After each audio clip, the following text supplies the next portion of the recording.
I'm going to tell you my experience with the 2025 Panigale V2 when I took it to the track, so stay tuned. My initial intention was to take the motorcycle for tuning, suspension tuning to set my sag, but that weekend on the track day, I had a flat tire on my Honda for the first session and did not have any spare tire.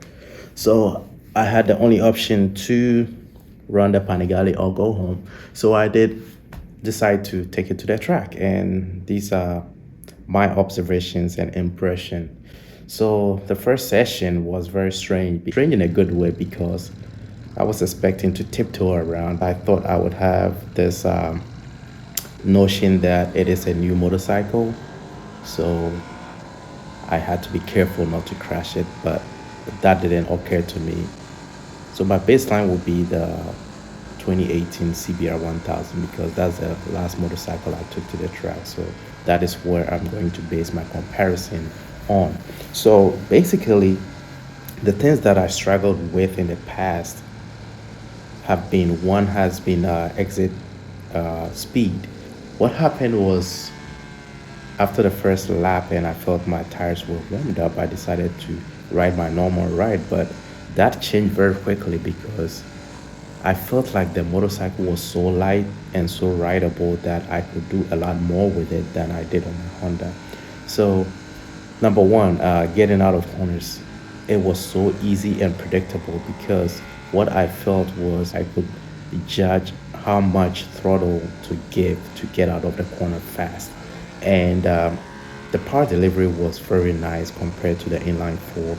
The inline four is usually very low on torque, down low, so you have to finesse the throttle a little bit to get the perfect mix. But it is a different story on the V2. That helped me pick up my pace. The other thing also was braking.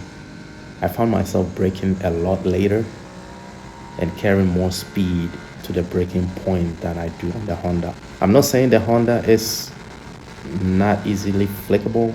That is one of the strong points of the Honda. I think it changes directions as easy as the Panigale, but there is something different about the Panigale. You feel like you can do a lot more with it because of the weight. So also, one of the strong points that I came to realize with the Panigale was, again, because of the weight and how the power is delivered, you have all that torque. You're able to carry a lot more corner speed in tight corners compared to a full size a 1000cc, which is obvious. But also for some 600s, I think because of how light this Panigale is, you are able to do that, carry more corner speed, and even do braking in the corners, because I found myself doing quite a bit of that. You can move it, you can point it wherever you want and it will go. So that aside, it is not a missile on the straight. So I try to catch up with some other bikes on the straight.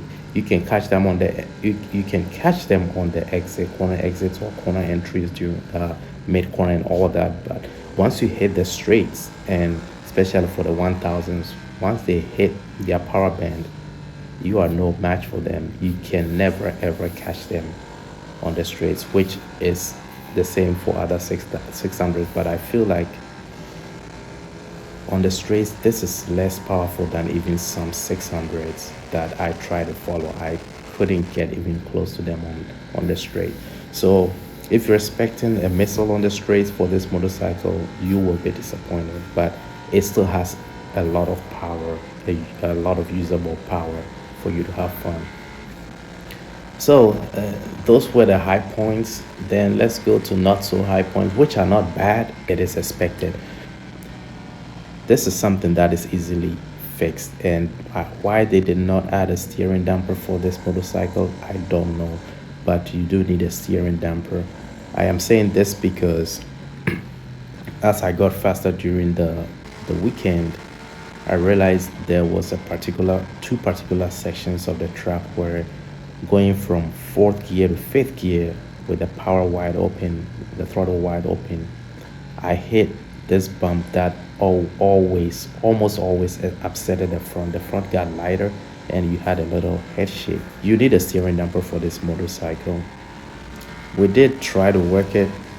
When I say we, I mean me and the suspension tech. So initially for first half of the first day, I did not touch my suspension at all.